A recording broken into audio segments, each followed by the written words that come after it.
저는 이 시간 끊을 수 없는 하나님의 사랑, 끊을 수 없는 하나님의 사랑이란 제목으로 하나님 말씀을 증거하려고 합니다.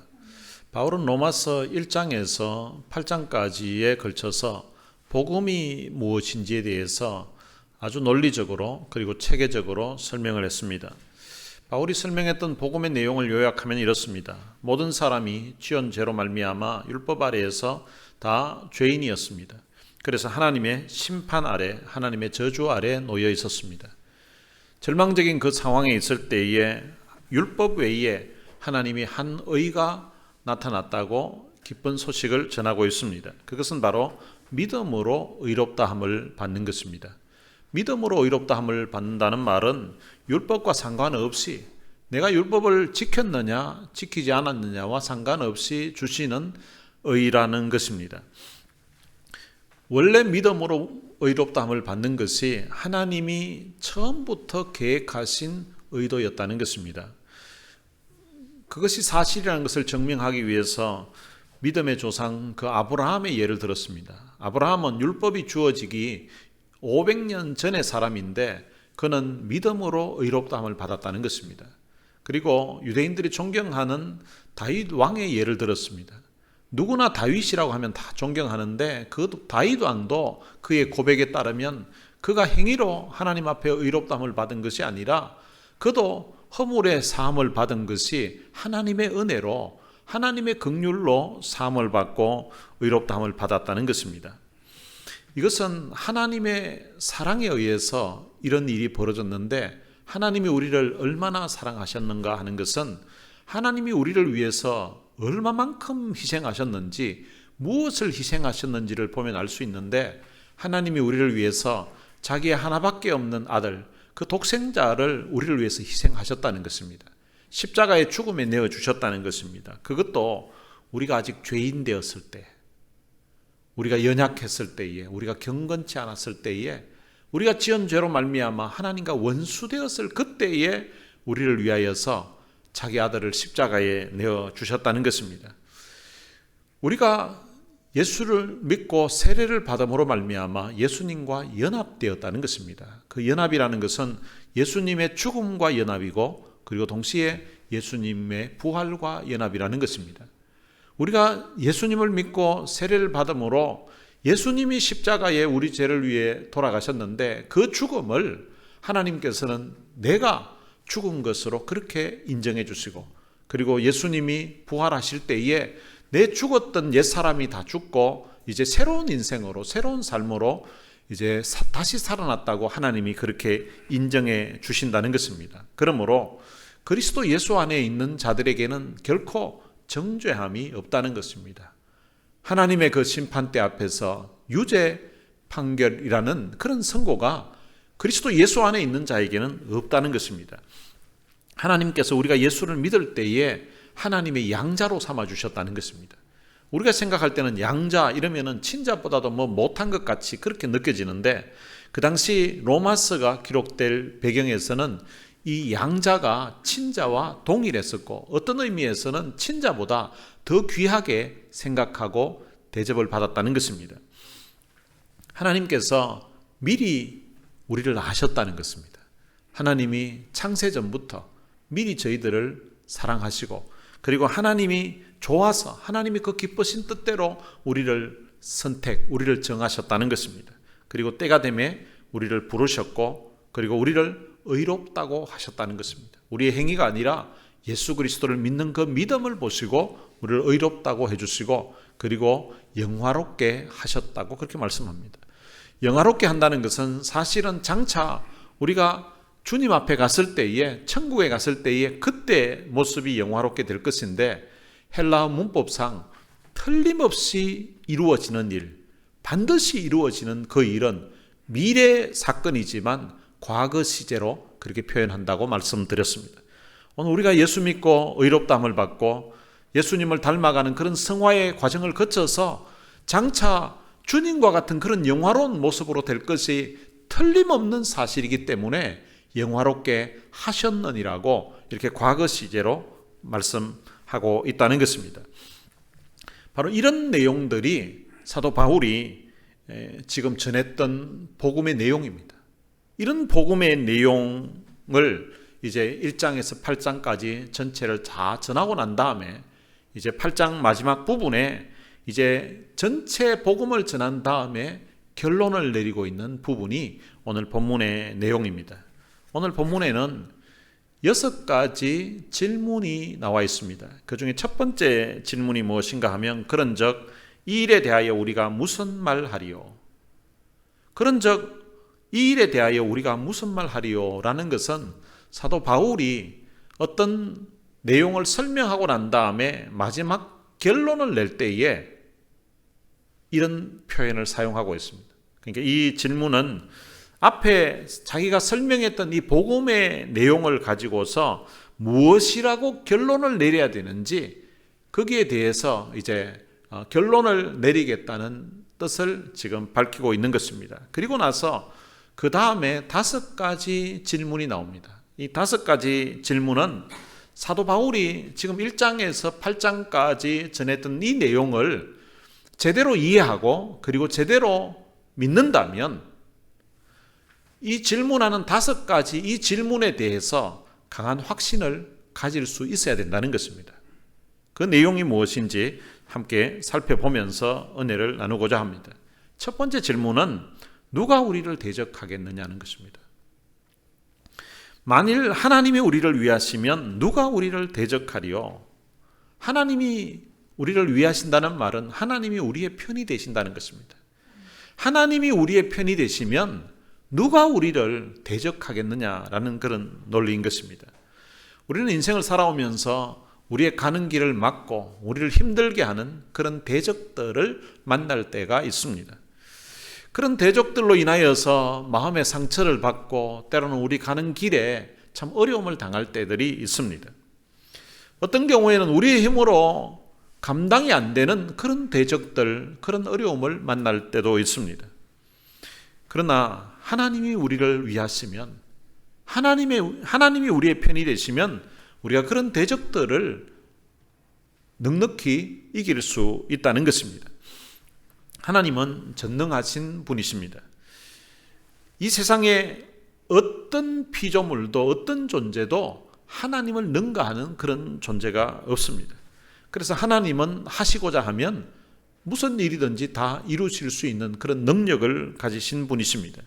그 하나님이 우리 편이라는 것입니다. 그 하나님이 우리를 도우시겠다고 약속하고 있습니다. 이사야 41장 10절에 보면 이렇게 그 하나님이 말씀하십니다. 두려워하지 말라, 내가 너와 함께함이라. 놀라지 말라, 나는 내 하나님이 됨이라. 내가 너를 굳세게 하리라. 참으로 너를 도와주리라. 참으로 나의 의로운 오른손으로 너를 붙들리라. 우리가 인생을 살아가면서 대적들을 만나고 어려운 일들을 만날 때에 우리가 연약하기 때문에 마음에 두려움이 생깁니다.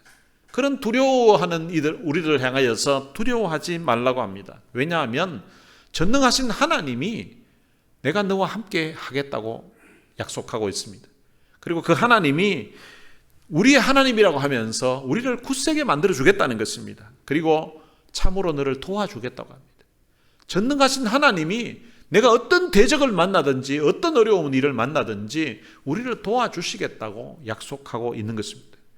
이런 하나님이 우리와 함께 하신다는 말씀을 이사야 43장에서는 또 이렇게 표현합니다. 내가 물 가운데로 지날 때에 내가 너와 함께 할 것이라. 강을 건널 때에 물이 너를 침몰하지 못할 것이며 내가 불 가운데로 지날 때에 타지도 아니할 것이요 불꽃이 너를 사르지도 못할 것이라고 그렇게 말씀하고 있습니다. 사람은 물에 들어가도 죽고 불에 들어가도 죽게 됩니다. 그런데 물 가운데로 지날 때에 그 전능하신 하나님이 함께 하시겠다고 약속하고 있습니다. 그리고 불 가운데 있을지라도 하나님이 그 불이 사르지 못하도록 하나님이 도와주시겠다고, 하나님이 막아주시겠다고 약속하고 있습니다. 이스라엘 백성들이 홍해를 지날 때에, 그리고 요단강을 지날 때에 원래는 그 물이 범람한 곳이었지만 물이 그들을 침몰하지 못하도록 하나님이 막아주셨습니다. 그리고 사드락과 메삭과 아벳느고가 풀무불 속에 그들의 믿음을 지키기 위해서 풀무불 속에 들어가는 그런 어려운 일을 당했지만 전능하신 하나님이 바로 불이 그들을 사르지 못하도록 지키시고 도와주셨다는 것입니다. 이 전능하신 하나님이 우리와 함께 하신다는 사실을 알게 되면 오늘 우리의 마음에 마치 그 다윗이 시편 23편에서 고백한 것 같은 그런 고백이 나와야 되는 것입니다. 다윗은 시편 23편 1절에서 여호와는 나의 목자시니 내게 부족함이 없으리로다. 그 전능하신 하나님이 그와 함께 하시기 때문에 자기가 사망의 골짜기로 다니는 그런 어려움이 있지만 그런 어려움 속에서도 여호와는 나의 목자시기 때문에 내가 부족함이 없었다고 그렇게 고백한 것입니다. NIV 영어 성경에서는 이 부분을 이렇게 번역했습니다. The Lord is my shepherd, I lack nothing. 나는 결핍이 전혀 없다는 것입니다. 주님이 나의 목자시기 때문에 나는 결핍이 없다는 것입니다. 킹 제임스 버전에서는 이 부분을 이렇게 번역했습니다. The Lord is my shepherd, I shall not want. 주님이 나의 목자시기 때문에 나는 더 이상 원하는 것이 없다라고.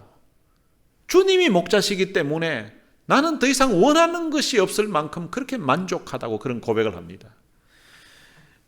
NCB라는 성경이 있는데요. 그 번역에서는 이렇게 번역을 해놨습니다. The Lord is my shepherd, I have everything I need. 주님이 나의 목자시기 때문에 나는 내 필요한 모든 것을 이미 다 가지고 있다라고 그렇게 번역을 했습니다.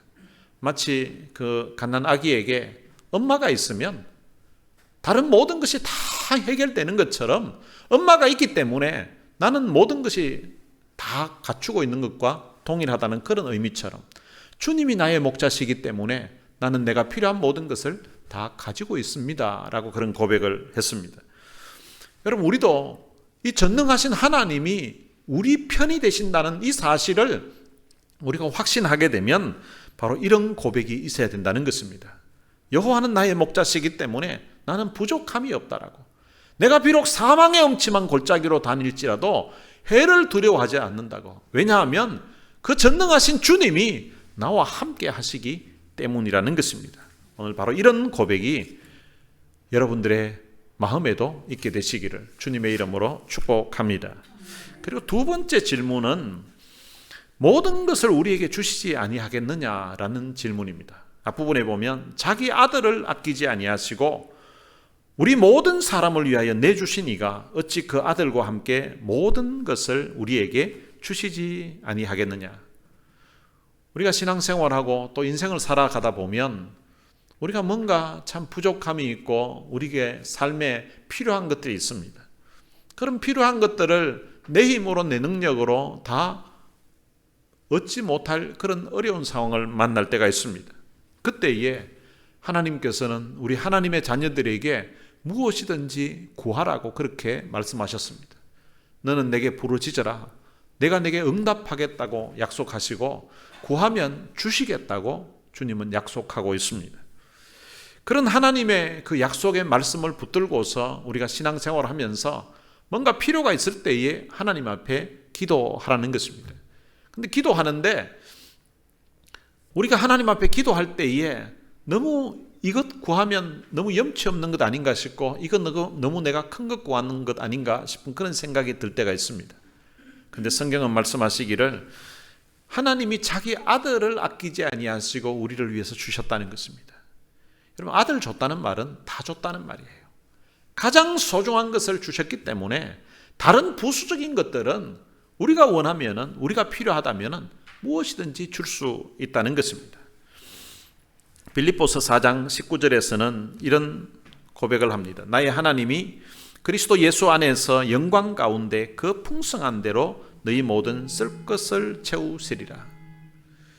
그리스도 예수께서 영광 가운데 그 풍성한 대로 너희 모든 쓸 것을 채워주실 거라는 것입니다. 그리고 예수님께서도 너희는 먼저 그의 나라와 의를 구하라. 그리하면 이 모든 것을 너희에게 더하실 것이라고 약속하고 있습니다. 공중에 나는 새도 먹이시고 들의 백합화도 입히시는 그 하나님이 오늘 하나님의 자녀들이 쓸 것을 하나님이 공급해 주시고 하나님이 필요를 채워 주신다는 것입니다. 그러니까 하나님의 이 사랑을 확신하게 되면, 이 하나님의 이 사랑을 우리가 믿게 되면 우리도 바울 같은 그런 고백을 할 수 있어야 된다는 것입니다. 바로 이렇게 확신할 수 있는 근거는 하나님의 그 무한하신 사랑에 있다는 것입니다. 하나님이 우리를 향하여서 자기 아들을 아끼지 아니하시고 내어주신 이 무한하신 그 하나님의 사랑에 근거해서 오늘 우리는 이런 확신 가지고서 신앙생활 해야 된다는 것입니다. 하나님은 자기 아들을 아끼지 아니하시고 화목제물로 십자가에 죽음의 자리로 내어주셨습니다. 그것도 언제 내어주셨는가 하면 우리가 아직 죄인 되었을 때에 그의 아들을 십자가의 죽음에 내어주셨다는 것입니다. 여러분, 만약에 집에 어린 자녀가 있는데 그 어린 자녀가 피자가 먹고 싶을 때에 아빠 피자 먹고 싶어요, 이렇게 말을 할 수 있어야 그게 정상이지 않겠습니까? 근데 그 아이가 피자가 먹고 싶은데 혹시 이거 피자 먹고 싶다고 하면 아빠가 혹시 돈이 주머니에 없는 것은 아닐까? 그리고 혹시 피자가 먹고 싶다고 하면 아빠가 혹시 이거 사줄 형편이 안 돼서 아빠가 우리 집안 형편 때문에 고민하지 않을까? 만약에 이런 고민을 하다가 결국은 먹고 싶었던 그 피자 그것을 참고 안 먹었고 지나가서 나중에 그런 일이 있었다고 그렇게 이야기하게 되면, 그 이야기를 아빠가 듣게 되면 아빠의 마음이 얼마나 참 아프겠습니까? 아빠를 피자 한 판도 못 사주는 그런 무능한 사람으로 생각했다는 거잖아요.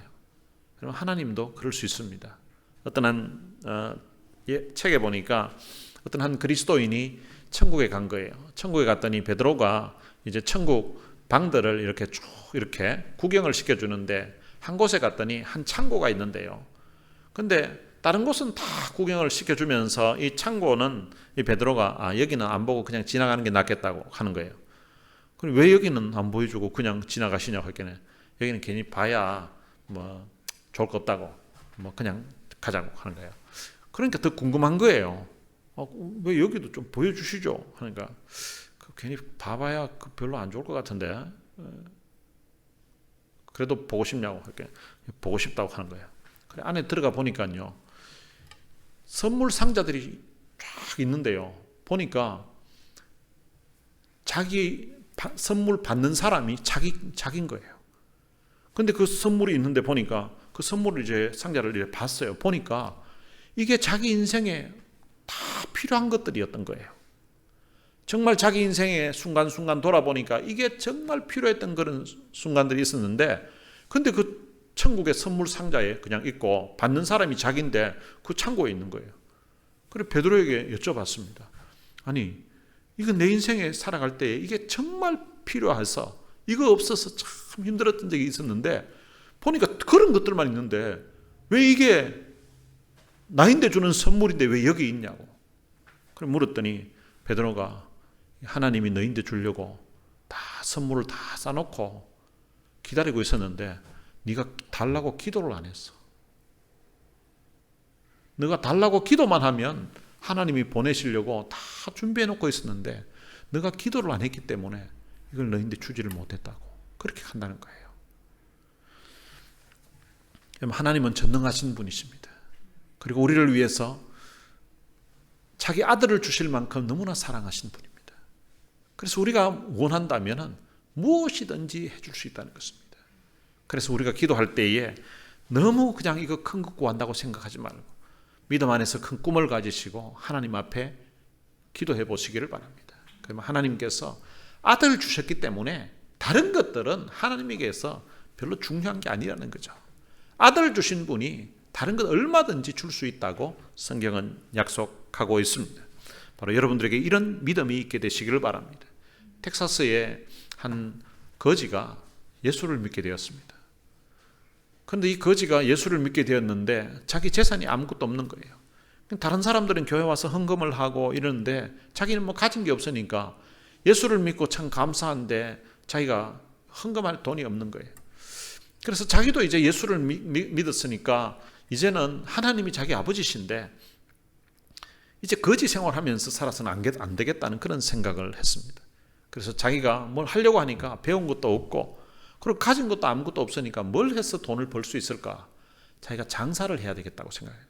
그래서 이제 국을 한 몇 푼 있는 그런 돈을 모아가지고 이제 조그마한 물건을 사가지고 그 물건을 다른 사람에게 되팔았습니다. 이제 그렇게 하면서 이제 돈이 조금씩 벌어지니까 이제 더 많은 것을, 더 큰 것을, 더 비싼 물건을 사서 또 팔고 그렇게 했습니다. 그렇게 하다가 보니까 이제 나중에는 좀 괜찮은 물건들도 이제 계속 세일즈를 하게 됐는데요. 근데 한 물건은 이게 저 회사에 큰 회사가 있는데 저기에 납품만 하게 되면 이게 자기 인생에 완전 대박이 터질 것 같은 거예요. 그래서 그 회사 사장님에게 자기 물건을 이제 팔려고 그 회사에 찾아갔습니다. 찾아갔더니 이 사장님을 만날 수가 없는 거예요. 회사 규모가 크다 보니까 밑에 앞에 입구에서 경비가 못 들어가게 막는 거예요. 그래서 자기 물건을 이제 소개한 글을 팜플렛을 놓고 그리고 자기 비즈니스 카드를 놓고 이제 좀 사장님이 연락해 달라고 그렇게 했는데 연락이 안 오는 거예요.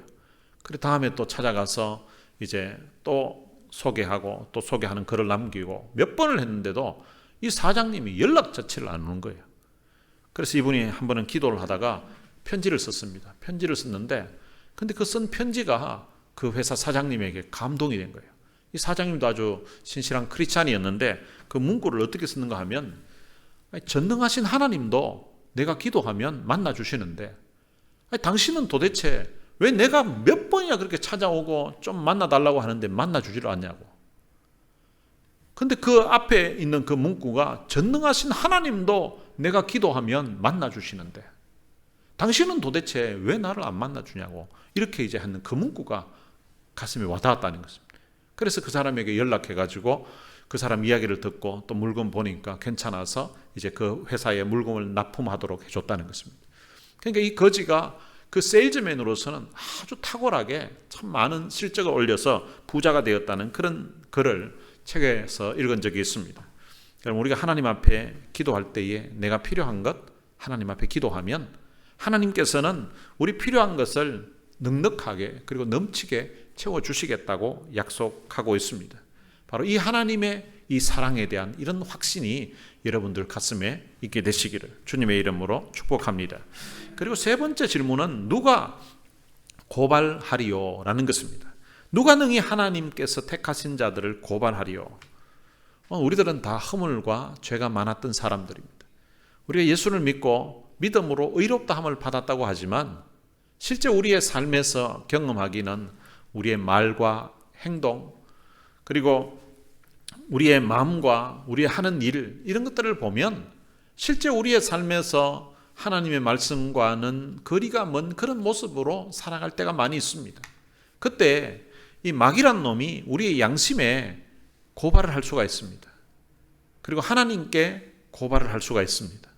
이 마귀의 그 이름 뜻이 무엇인가 하면 고소자입니다. 고소자, 참소자.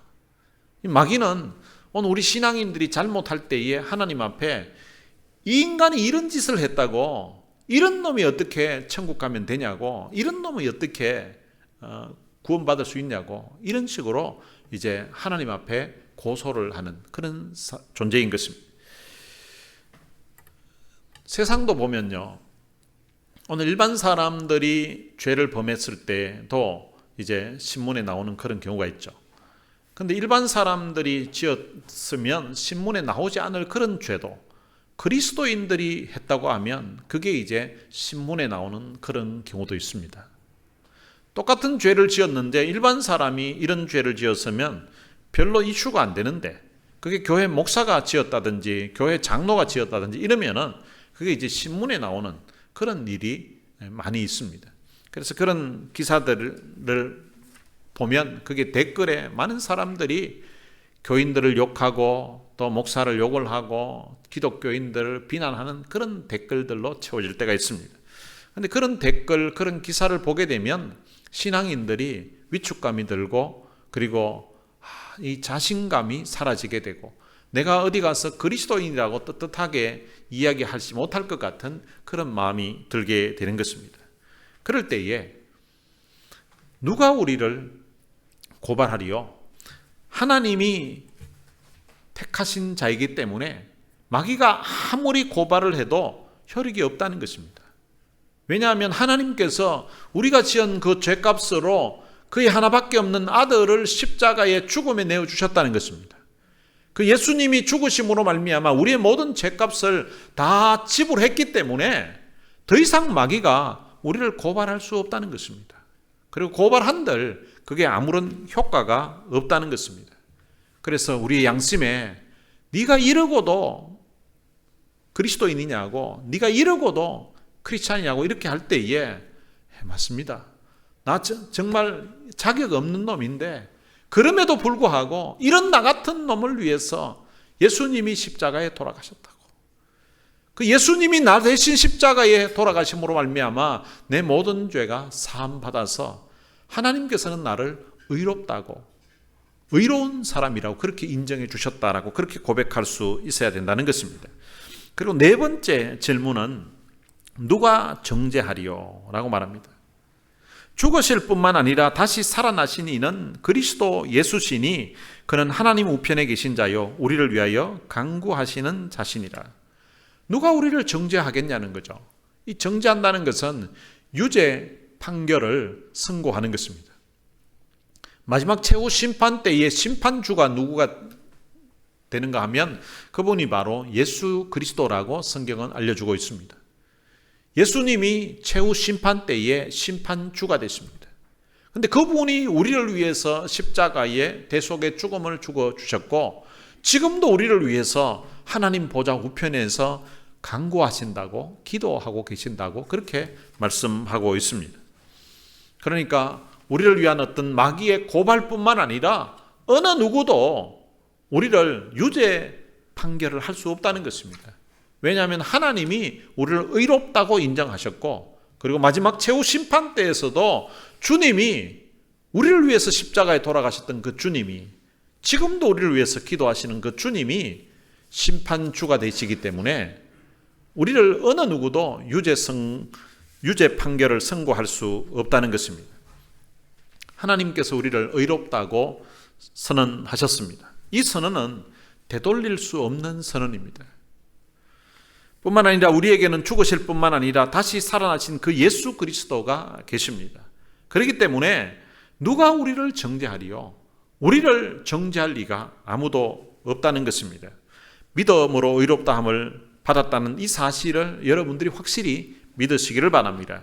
예수님의 십자가의 대속의 죽음으로 더 이상 우리의 모든 죄는 십자가의 그 보혈로 십자가의 죽음으로 사라지고 없다는 것입니다. 이제는 당당한 하나님의 자녀로서 하나님 앞에 나아갈 수 있다는 것입니다. 그래서 그 하나님의 은혜의 보좌 앞에 담대히 나아가는 그런 성도들 되시기를 주님의 이름으로 축복합니다. 그리고 마지막 다섯 번째 질문은 누가 우리를 그리스도의 사랑에서 끊으리요? 라는 것입니다. 우리는 그리스도의 사랑 안에 있는 사람들입니다. 우리는 그리스도의 사랑의 품에 있는 사람들입니다. 그의 무한하신 그 사랑을 받아 누리는 자리에 있습니다. 성령으로 말미암아 하나님의 사랑이 우리의 마음에 부어진 사람들입니다. 이런 하나님의 사랑을 우리가 깨닫게 되면 바로 바울이 했던 이런 탄성이 우리에게 나와야 됩니다.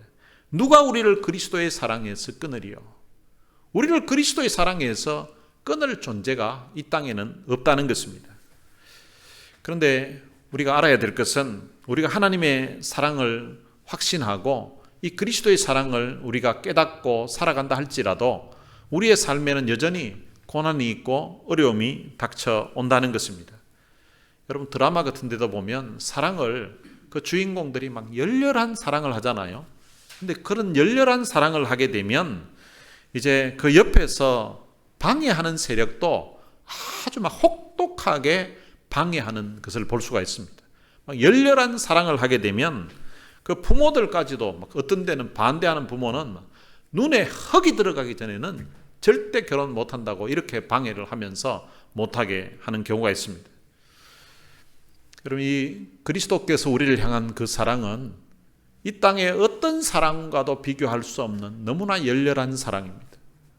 허물 많은 우리 인생을 위하여서 자기의 목숨을 십자가에 내어주는 그런 놀라운 희생으로 우리를 사랑하신 것입니다. 열렬한 사랑으로 우리를 사랑하셨습니다. 그런 열렬한 사랑을 하셨기 때문에 이 마귀란 놈이 바로 그리스도와 우리와의 그 사랑의 관계를 어떻게든 간에 막으려고, 그리고 흠집을 내려고 중간에서 방해를 하는 것입니다. 오늘 본문 35절에 보면 마귀가 우리를 그리스도의 사랑에서 끊어내려고 할 때에 사용하는 무기들을 소개하고 있습니다. 어떤 무기가 있는가 하면 환난이나 곤고나 그리고 박해나 기근이나 적신이나 위험이나 칼, 이런 것들이 마귀가 그리스도의 사랑에서 오늘 우리 그리스도인들을 끊어내려고 사용할 때에 그가 사용하는 무기들인 것입니다.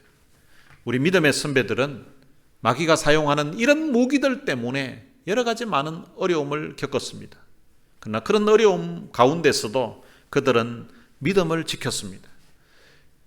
교회사에 보면 로마 시대 때에 10대 박해가 있었다고 합니다.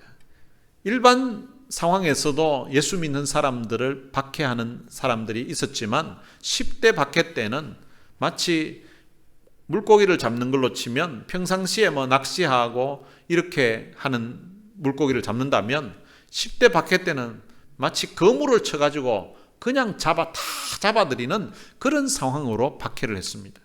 그런 박해 때에 있었던 일입니다. 2세기경에 스무나 교회에서는 사도 요한의 그 제자였던 폴리갑이라는 감독이 있었습니다. 이 폴리갑이라는 사람이 그 박해 때에 이제 예수 그리스도를 믿는다는, 그리고 예수님의 제자라는 그것 때문에 그가 잡히게 되었습니다. 그때 로마 황실에서 파송을 받았던 이 재판관이 폴리갑에게 로마 황제인 그 가이사를 신이라고, 하나님이라고 그렇게 말하라고, 그리고 그 가이사에게 제사를 하게 되면, 절을 하게 되면 목숨을 살려주겠다고 했습니다. 그런데 그 말을 듣지를 않고 있습니다. 그랬더니 나중에는 회유를 하면서 마지막에 이렇게까지 합니다. 한 번만 예수 그리스도를 모른다고 부인하면 살려주겠다고. 그때 그 폴리갑이라는 사람이 이렇게 말을 합니다. 나는 86년 동안 그분을 섬겨왔는데 그동안 그분은 한 번도 나를 부당하게 대우한 일이 없어. 그런데 내가 어떻게 나를 구원하신 나의 왕을 내가 모른다고 할 수 있겠어? 한 번만 예수님 모른다고 하면, 예수님 모른다고 그렇게 부인하면 살려주겠다고 하는데, 그런데 86년 동안 나를 부당하게 대우한 일이 없는 그 주님, 자기를 위해서 십자가에 돌아가셨던 자기의 왕이신 그 주님을 내가 어떻게 모른다고 할 수 있겠냐고. 나는 그분을 모른다고 할 수 없다고. 이렇게 하고서는 그분은 장렬하게 화형을 당해서 순교하셨습니다. 여러분, 환난도 박해도 심지어 죽음까지도 그리스도의 사랑에 의해서 우리를 끊을 수가 없다는 것입니다. 하나님을 사랑하는 자, 곧 그의 뜻대로 부르심을 입은 사람들은 이 땅에서 여러 가지 많은 환난을 당하지만 그 가운데서도 넉넉하게 이길 수 있도록 하나님이 도와주신다는 것입니다. 여러분, 우리가 이렇게 확신하는 것은 우리가 믿는 믿음에 있지 않고 우리를 사랑하시는 그 변함없는 그 하나님의 사랑에 근거한다는 것입니다. 그럼 우리가 신앙생활 하면서 내가 주님을 얼마나 사랑하고 있는가, 이것도 때때로는 점검할 필요가 있습니다. 그런데 그것보다 더 중요한 것은 나를 향하신 하나님의 사랑이 얼마나 크고 얼마나 놀라운가를 점검하고 또 확인하고 확신하면서 살아가는 것, 그것은 더 중요한 것입니다. 사도 바울은 그래서 38절에서 이런 고백을 합니다. 내가 확신하노니 사망이나 생명이나 천사들이나 권세자들이나 현재일이나 장래일이나 능력이나 높음이나 깊음이나 다른 어떤 피조물이라도 우리를 우리 주 그리스도 예수 안에 있는 하나님의 사랑에서 끊을 수 없으리라. 끊을 수 없다는 것입니다. 세상의 어떤 것도 죽음조차도 우리를 그리스도 예수 우리 주 안에 있는 하나님의 사랑에서 끊을 수 없다라고 그렇게 말씀하고 있습니다. 어떤 한 그리스도인이 꿈을 꿨습니다. 꿈을 꿨는데 그 꿈에 자기 지나왔던 인생 여정을 이제 돌아볼 수 있는 그런 꿈이었습니다. 그런데 자기 인생 여정이 보니까 그 바닷가에 그 모래 위를 걸어오는 것으로 이제 그 꿈을 꾸게 된 것입니다. 그런데 바닷가의 그 모래에 두 사람의 발자국이 있었습니다. 두 사람의 발자국이 있는데 어느 한 지점에 보니까 한 사람의 발자국만 있는 거예요. 그리고 어느 순간 어느 기간이 지나고 나니까 또 두 사람의 발자국이 있었습니다. 한 사람의 발자국은 바로 자기 발자국이었고 또 한 발자국은 바로 주님의 발자국이었습니다. 그런데 두 발자국이 늘 함께 있었는데 한 지점에서는 한 사람의 발자국만 있었습니다. 그래서 그때가 언제인가 생각해 보니까 자기 인생에 있어서 가장 힘들고 가장 고통스러웠던 그런 기간이었습니다. 근데 이 그리스도인이 그 상황을 보고서는 갑자기 막 우울해지고 화가 난 거예요. 왜냐하면 자기가 주님을 믿는 그때부터 주님이 내가 세상 끝날까지 너와 함께 하시겠다고 그렇게 약속을 하셨는데 다른 때는 주님이 늘 함께 하셨는데 자기 인생에 가장 힘들고 가장 고통스러웠을 때 그때에는 주님이 어디 가셨는지 없고 자기 발자국만 있는 거예요. 그러니까 왜 주님이 이때는 나와 함께 하지 않았냐고 그러면서 이제 주님에게 따졌습니다. 왜 주님이 다른 때는 늘 함께 하시면서 내 인생에 가장 힘들고 고통스러웠을 때 그때는 나와 함께 하지 않았냐고 왜 그때는 한 발자국만 있냐고 이랬더니 주님이 야 임마 야 임마는 없었고요. 그거는 네 발자국이 아니고 내 발자국이다. 그때는 네가 너무 힘든 것 같아서 내가 아예 너를 업고 지나갔다고. 바로 이 전능하신 주님이 오늘 우리 인생에 함께 하시겠다는 것입니다. 여러분 이 하나님의 사랑을 이 주님의 사랑을 우리가 확신하게 되면 세상의 어떤 피조물도 어떤 존재도 우리를 우리 주 그리스도 예수 안에 있는 하나님의 사랑에서 끊을 수 없다는 것입니다. 이 끊을 수 없는 이 하나님의 사랑, 이 은혜에 대한 그런 감사가 여러분 가슴에 있게 되시기를 바랍니다. 여러분 어떤 때는 나 같은 인생이 어떻게 이 놀라운 하나님의 사랑, 이 놀라운 주님의 사랑을 받았게 되었는가 생각해 보면 너무 가슴 벅차고 너무 가슴 설레일 때가 있습니다. 제가 오래전에 박종호 장로님이 불렀던 그 하나님의 은혜라는 그 찬양 CD를 사가지고 요즘은 차에 뭐 CD가 넓게 없지만은 옛날 차들은 CD 넣는 곳이 있었잖아요. 거기 이제 CD를 넣어놓고 그 찬양을 계속 되돌려가지고 들었습니다. 나를 지으시니가 하나님, 나를 부르시니가 하나님, 나를 보내신 이도 하나님, 나의 나된 것은 다 하나님 은혜라. 나의 달려갈 길을 다 가도록 나의 마지막 호흡 다하도록 나로 그 십자가 품게 하시니 나의 나된 것은 다 하나님 은혜라. 그런데 후렴 부분이 제 마음에 너무 감격스럽게 와닿았습니다.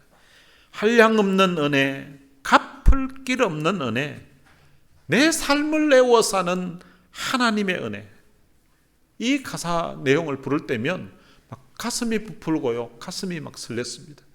어떤 때는 차를 타고 가다가 이 찬양을 듣는데 한량 없는 은혜, 갚을 길 없는 은혜, 내 삶을 내어 사는 하나님의 은혜, 이 찬양 가사 부를 때는 막 눈물이 막 나는 거예요. 어떤 때는 운전하다가 눈물이 너무 많이 흘러서 시야가 가려져서 운전을 못 하겠는 거예요. 그래서 가다가 차를 세워놓고 이제 이 찬양을 다 부르고 난 다음에 눈물을 닦고 다시 출발했던 그런 적도 있었습니다. 한량 없는 은혜, 갚을 길 없는 은혜, 내 삶을 애워싸는 하나님의 은혜, 여러분 끊을 수 없는 그 하나님의 사랑, 끊을 수 없는 그 그리스도의 사랑에 대한 이런 감사와 이런 감격이 여러분 가슴에서 식지 않게 되시기를 주님의 이름으로 축복합니다. 오늘 들은 말씀 생각하면서 같이 찬양을 한 곡 부르겠습니다. 바로 이 하나님의 은혜라는 찬양입니다. 나를 지으신 이가 하나님, 나를 부르신 이가 하나님. 오늘 들은 말씀 생각하면서 한량 없는 은혜, 갚을 길 없는 은혜, 내 삶을 애워사는 하나님의 은혜, 나 주저함 없이 이 땅을 밟음도 나를 붙드시는 하나님의 은혜, 이 하나님의 은혜에 대한 그런 감격 가지고서 함께 불렀으면 좋겠습니다.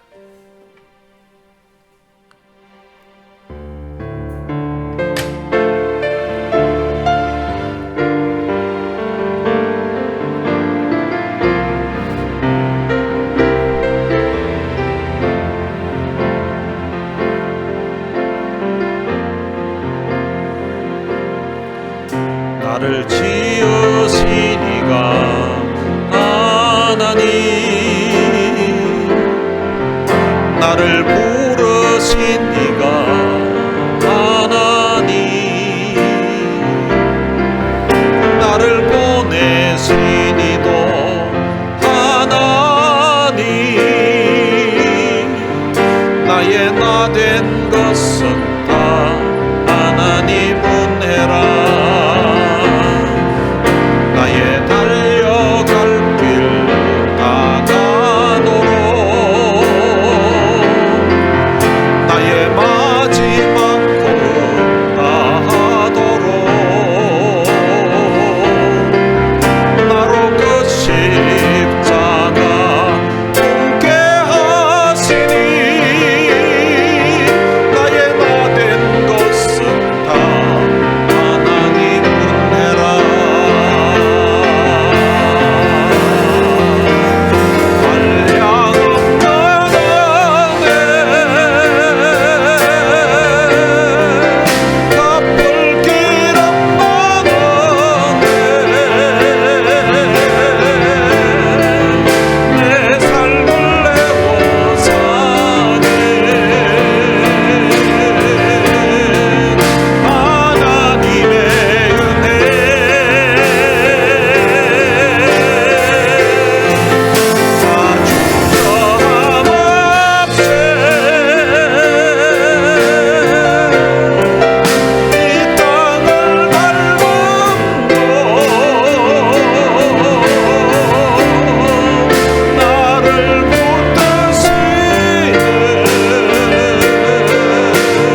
여러분, 이 찬양 CD를 차에 넣어놓고 듣고 또 듣고 또 듣고 해서 나중에는 CD가 튀어가지고 더 이상 들을 수 없는 그런 상황이 된 적이 있습니다. 오늘 여러분 마음에도 한량없는 은혜, 갚을 길 없는 은혜, 세상의 어떤 피조물도 어떤 존재도 어떤 일도 그리스도 예수 안에 있는 하나님의 사랑에서 우리를 끊을 수 없다고 하는, 이 끊을 수 없는 이 하나님의 사랑에 대한 이 감사와 이 감격이 여러분 가슴에서 식지 않도록, 그리고 그 은혜에 대한, 그 사랑에 대한 그 감사와 감격한 마음을 가지고서 주를 섬기며 예배하며 살 수 있게 달라고 이 시간 우리 다 같이 통성으로 기도하시겠습니다. 살아계신 아버지 하나님, 은혜를 감사합니다. 많은 사랑 가운데 저희들을 선택해서 하나님의 귀한 자녀 살아주신 것 감사합니다. 그런 인생이었는데 그런 많은 인생을 하나님께서 주셔서 하나님의 가장 소중한 존재, 하나밖에 없는 생자를 십자가에 주목이 되어주시고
하나님 아버지 은혜를 감사합니다.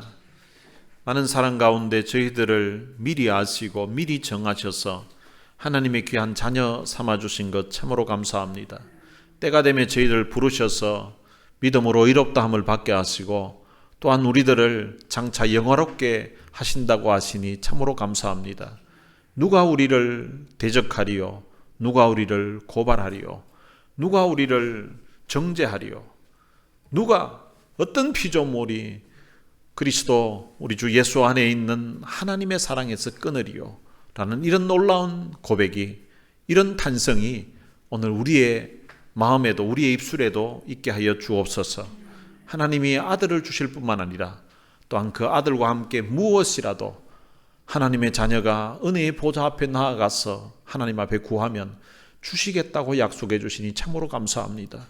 이런 놀라운 하나님, 전능하신 하나님, 이분을 오늘 우리의 아버지로 모시고 살아가는 귀한 하나님의 자녀라는 신분이라는 그런 특권을 누리면서 살게 해주신 것 참으로 감사합니다.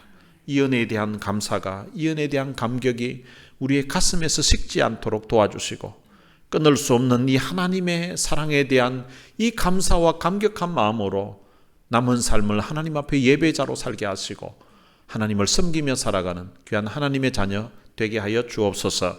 우리 주 예수 그리스도의 은혜와 하나님의 무한하신 사랑과 성령님의 위로교통 충만하심이 끊을 수 없는 이 하나님의 사랑에 대한 감사와 감격한 마음을 가지고 남은 삶을 주를 위해 살 것을 마음에 다짐하는 주의 귀한 자녀들 머리 위에 이제로부터 영원토록 함께 있을지어다. 아멘.